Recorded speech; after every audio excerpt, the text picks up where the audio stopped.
Attention pet owners, if your house were on fire, what would you give to make sure that your fire station had one of these pet oxygen masks available to help revive your pet? According to the ASPCA, there's anywhere between 40 and 140,000 pets perish every year in fires, home fires from smoke inhalation. It's just a guess. I know for me, one is too many. So with that in mind and seeing the tragedy that this calls folks and really realizing as an EMT, we're treating the patient by helping their animal. And so the goal of it is to help as many of these pets as we possibly can. Bobby Silcott is on a mission. His goal is to get one of these pet oxygen masks into the hands of every fire and rescue team in the state of Maine. Does your hometown have a POM? Well, the Maine POM project is something that we started in May of 2009.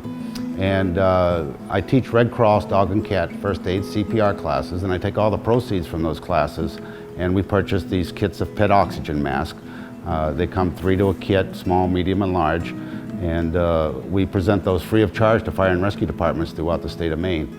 And the ultimate goal is to equip every fire and rescue apparatus in the state that carries oxygen. To fundraise money to purchase the kits to supply to the fire stations, Bobby conducts animal first aid and CPR classes. He keeps none of the proceeds for himself. It all goes back towards buying more masks. Additional funds come in through community efforts like bottle drives.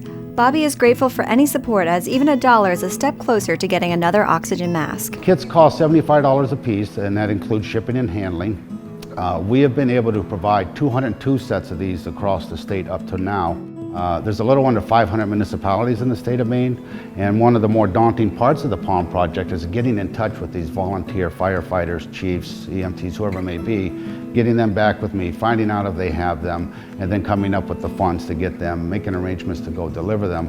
I do my best to try to deliver them firsthand so I can give a demonstration on them and let the firefighters and EMTs feel comfortable that they're using them correctly. Hopefully we'll get every fire rescue apparatus in the state equipped with these. The kit includes small, medium, and large oxygen masks, which attach to the equipment already used by firefighters. The drawstring bag also includes an emergency leash and instructions on how to do CPR on an animal. It's a complete pet revival system. Why is the design of this mask so important instead of using a mask you would use on a human being? Yeah, that's a really good question because, as a matter of fact, that's what's been used for years. Firefighters have tried to use that human mask. And if you can imagine the shape of one of those, and then if you look at the shape of an animal's muzzle, obviously it's not going to fit. A lot of blow-by there, you're not going to get the oxygen therapy you need. And as you can see, the design of these, they're cone-shaped, has the rubber diaphragm around it. Oxygen plugs on here. So when you put that on the animal, you've got a nice snug fit there, and it's getting the appropriate amount of oxygen, or at least as much as it can get with this application. It really gives it its best chance. It does, yes, absolutely. I think you could actually give oxygen therapy to everything from a gerbil right up to a St. Bernard and anything in between. The way they're designed and the way they fit on the animal, they'll fit basically any domesticated animal. We actually had an application in the town of Scarborough a couple years ago. My understanding was that a horse had given birth to a foal, and that was stillborn. And when the second one was born, it had twins. They called Scarborough Fire Department to see if they could come and help them until a vet would arrive, which was hours away. And they came there, and the large mask fit this newborn foal perfectly. So they was able to give the horse oxygen therapy until the vet arrived. The pet oxygen masks are useful in a host of scenarios, from smoke inhalation to near drownings. Wherever firefighters go, they can take their POMs with them and treat the entire family. And for $75 a kit, Bobby says it helps firefighters to do the job better. With firefighters and EMTs, we want to help. That's what we're there for. We want to help. When you reflect on it, it's incredible. At the moment, you're just doing what you do. You know, it's just part of it. That's just what you do, and you really don't think about it till afterwards. Post-fire, post-incident, when something like that happens, the family's still living that tragedy.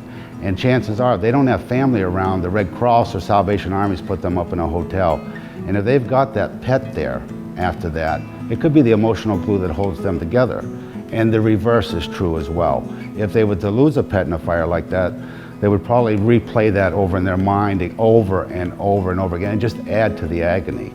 So really that's what drives me is to try we can hopefully save these pets out there and give these families a little bit of hope after such an incident.